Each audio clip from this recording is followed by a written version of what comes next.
जय हिंद। आप सभी का स्वागत है आपके अपने YouTube channel AKGS study centre में। दोस्तों, आज के इस वीडियो में हम लोग जल का पार्ट 3 देखने वाले हैं। इसके पहले हम लोग जल का पार्ट 1 पार्ट 2 पढ़ चुके हैं। अगर आप नहीं देखे हैं तो जाके प्लेलिस्ट में देख सकते हैं, केमिस्ट्री के प्लेलिस्ट में है। ठीक है, तो आज की इस वीडियो में हम लोग जो जल है इसका पार्ट 3 में भारी जल यानी हैवी वाटर के बारे में चर्चा करने वाले हैं। तो वीडियो को एंड तक देखिएगा। बहुत ही इंपॉर्टेंट टॉपिक है आपके केमिस्ट्री से रिलेटेड, और मतलब फिजिक्स में भी इसका तो कुछ रोल है, थोड़ा बहुत रोल है। ठीक है, आपके ज्योग्राफी में भी है, तो मतलब ओवरऑल सब में है, तो भाई जानना भी जरूरी है हमारे लिए। तो ध्यान से देखिएगा। अगर हम बात करें हैवी वाटर की, तो हैवी वाटर जो है ना, ये 20 अणुभार का होता है। मतलब इसका जो हैवी वाटर का जो अणुभार होता है वह 20 होता है। और अन्य जल की बात करें, अन्य जल मतलब जो हैवी वाटर नहीं है, भारी जल नहीं है, उनकी बात करें, सिंपल वाटर जो आप नल से निकाल के पीते हैं, तो उसका जो सामान्य अणुभार होता है वो 18 होता है। कितना होता है? 18 होता है। मगर जो आपका बहुत गाढ़ा हो जाता है कभी कभी, तो वह जो है आपका भारी जल हो जाता है, और भारी जल का अणुभार 20 हो जाता है। दो ही अणुभार बड़ा ससुरा भारी जल हो गया, और दो अणुभार बड़े घटेगा तो और कम हो जाएगा। तो ध्यान से देखिए, अगला पॉइंट क्या कहता है, इसको हम D2O से दर्शाते हैं। किससे? मैं इस साइड हो जा रहा हूँ। इसको हम जो है D2O से दर्शाते हैं। और D2O का फुल फॉर्म अगर बात करें, फुल फॉर्म मतलब यार केमिकल नेम की, तो D2O का नाम होता है ड्यूटेरियम ऑक्साइड होता है। क्या होता है? Deuterium oxide. जैसे आप CO2 पढ़ते हैं ना, वैसे DO2 नहीं यार, D2O। ठीक है, S2O आपका सिंपल जल है। वही बात करें D2O आपका क्या है? भारी जल है। ठीक है, और अगले पॉइंट की बात करें तो परमाणु संयंत्र में मंदक का कार्य करता। भाई परमाणु संयंत्र नहीं समझ में आया सर जी? तो कोई बात नहीं सर जी, अभी हम बता रहे हैं आपको। तो ध्यान से देखिएगा, जो परमाणु संयंत्र होता है, जैसे बिजली बनाने का जो कार्य होता है वो परमाणु के भी द्वारा होता है, और आपके पानी के भी द्वारा होता है, और आपके वायु के भी द्वारा होता है।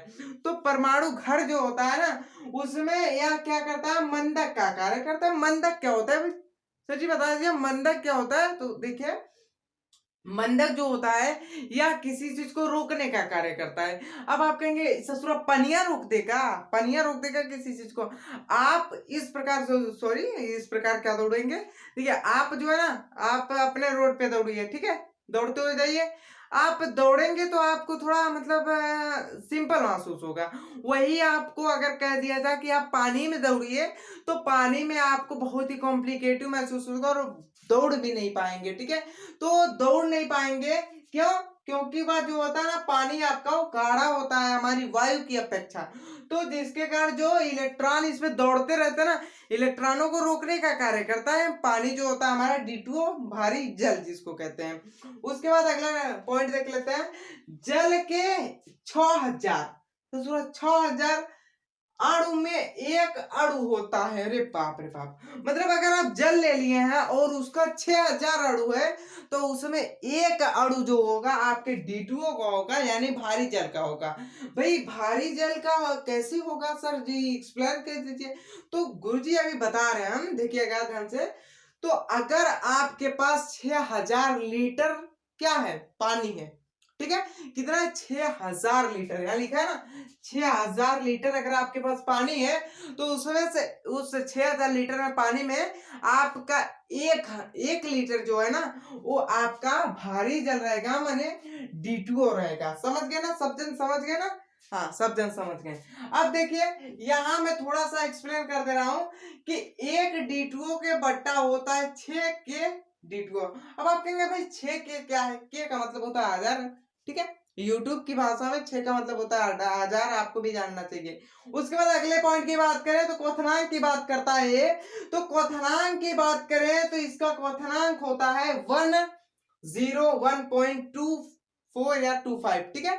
मतलब क्या है भाई, आप क्या बोल दिए, तो देखिए 101.24 डिग्री सेल्सियस इसका क्या होता है, क्वथनांक होता है। मतलब अगर हम इतना ज्यादा इसको गर्म कर देंगे तो दूसरा भाप बन के उड़ जाएगा। वही बात करें सिंपल जल की, तो भाई सिंपल जल की अगर हम बात करते हैं सिंपल वाटर की ना, तो इसका जो क्वथनांक होता है वो 100 डिग्री सेल्सियस होता है। सर जी 1 ही डिग्री सेल्सियस तो ये बढ़ा है, 1 डिग्री सेल्सियस बढ़ा है गुरुजी, तो देखिए ध्यान से, 1 डिग्री सेल्सियस बढ़ा है तब इसका नाम भारी जल हो गया है। और इसका भी अगर हम 1 डिग्री सेल्सियस बढ़ा देना तो ये भी क्या हो जाएगा आपका, भारी जल हो जाएगा। समझ में आया कि नहीं, भारी जल हो जाएगा। तो 1 डिग्री सेल्सियस इसको बढ़ा दिया जाता है, फिर इसका क्वथनांक हम कह सकते हैं 1 डिग्री सेल्सियस अधिक होता है, किससे, आपके सिंपल जल से। उसके बाद बात करें अगर इसकी जो खोज किए थे भैया, कोई ना कोई खोज किए भी थे, ठीक है, कोई ना कोई खोज तो किए होंगे। जैसे इस चौक का खोज कोई और किया होगा, डस्टर का खोज कोई और किया होगा, कैमरा का खोज कोई और किया होगा, इस माइक्रोफोन का कोई और किया होगा, वैसे ही इस D2O का भी कोई ना कोई खोज किया है। अब वो कैसे किया है उसको हमको देखना है। तो भाई वो यूरे नामक एक वैज्ञानिक थे, यूरे, वही किए हैं इस D2O की खोज।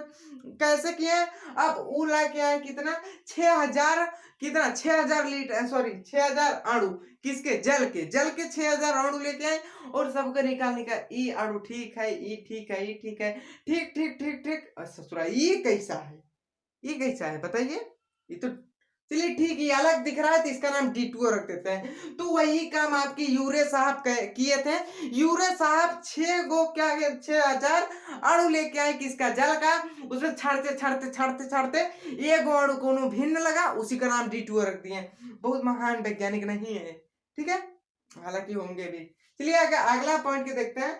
तो निर्माण का बात करता है, निर्माण भी कैसे होता है। हम आपको इसके पहले क्या बताए थे, जितने जल बताए थे उनका भी निर्माण आप बताए थे आपको कि कैसे होता है या फिर कैसे किया जाता है। तो वही बात इसमें भी कह रहा है कि इसका जो निर्माण होता है वो कहाँ होता है या फिर कैसे होता है।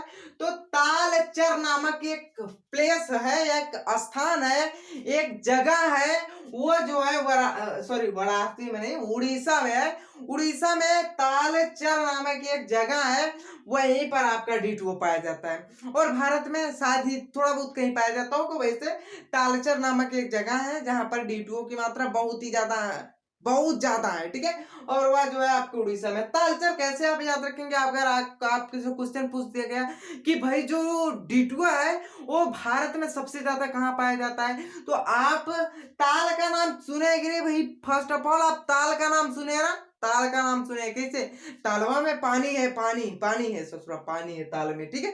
तो पानी है तो पानी में क्या D2O है, और 6000 अणु में आपका D2O पाया जाता है।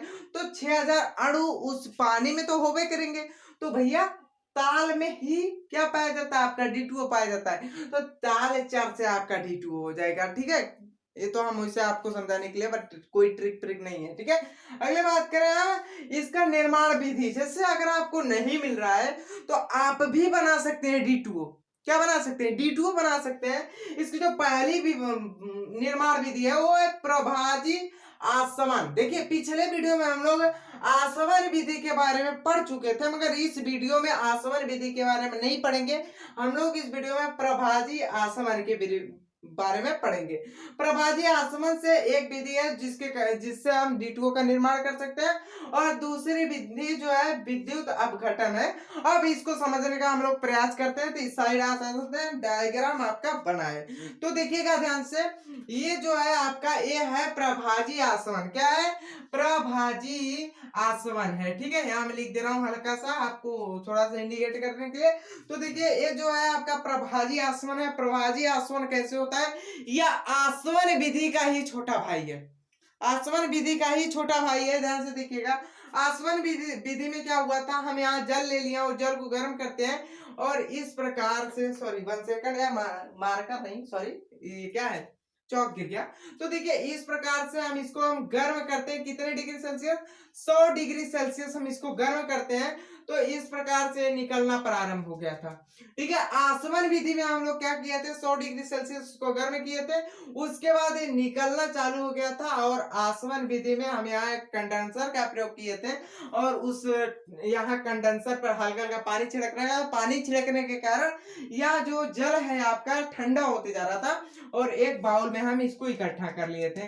तो भाई ये तो थी आपकी आसवन विधि, मगर हमको क्या पढ़ना है इसको देख लीजिए, प्रवाजी आसवन पढ़ना है। तो आसवन विधि से हमको आसुत जल प्राप्त होता था। कौन सा?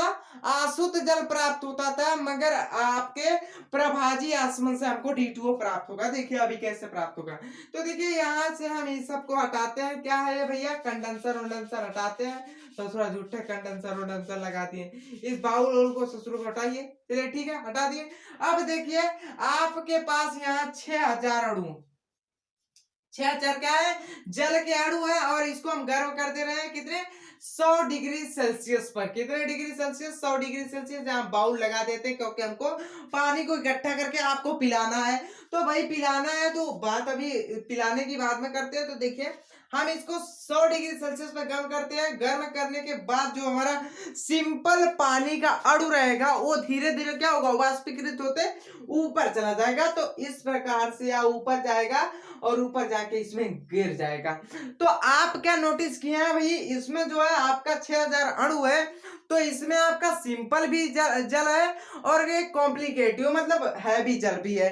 तो हैवी जल को आप कैसे जो है उसमें से अलग करेंगे, जिसको देखिए हम इसको, इस जो नली है ना, इसको बहुत ही लंबी कर दी है। देखिए यहाँ से यहाँ लंबी कर दिए हैं, उसके बाद इसको गिराए हैं। क्यों भी लंबी किए हैं, क्योंकि इसका जो तापमान हम जब दे रहे हैं किसी चीज को तापमान, तो एक फिक्स नहीं रहेगा। वह जो है ना 100 डिग्री सेल्सियस से 101 भी हो सकता है कि नहीं। 100 डिग्री सेल्सियस से 101 होता है और 101 जो हुआ त्यों आपका जो D2O है ये भी वाष्प बन के उड़ने लगेगा और वाष्प बन के उड़ने लगेगा, उड़ते उड़ते आएगा, यहाँ आते आते ही ठंडा हो जाएगा D2O और फिर यहाँ से छपाक से इसमें गिर जाएगा और आपका जो H2O है वो धीरे धीरे आपका बाहर निकल जाएगा और D2O इसमें बंद रहेगा। ठीक है, इससे आप D2O का निर्माण कर सकते हैं या फिर D2O को प्राप्त कर सकते हैं। अगली विधि की बात करें, विद्युत अपघटन क्या है भैया। विद्युत अपघटन सिंपल सा एक चीज है, एक आपको कटोरा लेना है जो कि स्टील का हो या फिर इस्पात का हो, कोई भी इस्पात हो, और उसमें जो है हमको जल को भर देना है 6000 अणु। ठीक है, आप 6000 अणु से ज्यादा भी भर सकते हैं, 6000 अणु भी भर सकते हैं, क्योंकि हमको D2O को प्राप्त करना है। तो देखिए 6000 अणु को हम भर दिए, उसके बाद यह जो है आपका क्या है, मेटल है, मतलब क्या है, स्टील है, स्टील है तो ये मेटल होगा। तो अब इसमें हमको कैथोड बांध देना है। कैथोड मतलब होता है कि नेगेटिव चार्ज। देखिए आप एक बैटरी लीजिए, उसमें एक पॉजिटिव तार भी होता है और एक नेगेटिव तार भी होता है। नेगेटिव तार और पॉजिटिव तार कैसे चेक करते हैं उसको बताएंगे अभी। क्या इलेक्ट्रिसिटी नहीं पढ़ा रहे हैं। देखिए यहाँ जो आपका नेगेटिव चार्ज है, इसको हम मतलब जो कंटेनर है पानी जिसमें हम रखेंगे, इसमें आपको नेगेटिव तार प्रवाहित कर देना, नेगेटिव धारा को प्रवाहित कर देना, नेगेटिव करंट को प्रवाहित कर देना। उसके बाद हम यहाँ एनोड रखें। देखिए कैथोड जो होता है आपका माइनस होता है, एनोड जो होता है आपका प्लस होता है। एनोड एक निकल की हम क्या लिए हैं, पतली सी चादर लिए हैं, उसको इस पानी में डाल दिए। पानी में डालने के बाद दोनों को हम क्या किए, जोड़ दिए और प्रवाहित करने लगे धारा। तो क्या होगा, धारा प्रवाहित करने से ये जो पानी होगा अपने आप क्या होगा, खौलने लगेगा और खोलने के पश्चात ये भाप बनकर इस प्रकार से यहाँ टप टप टप टप टप टप गिरने लगेगा। गिर के आपका जो सिंपल वाटर है वो निकल जाएगा इस कटोरा में और जो आपका D2O है उसी में रह जाएगा। क्लियर हो गया कि नहीं आपको? जो जल का पार्ट 3 है, क्लियर है कि नहीं भाई? बिल्कुल क्लियर। अगर क्लियर हो गया होगा तो वीडियो को लाइक कर दीजिएगा और चैनल को सब्सक्राइब नहीं किया तो सब्सक्राइब कर दीजिएगा। मिलते हैं अगले वीडियो में, तब तक के लिए जय हिंद, टेक केयर।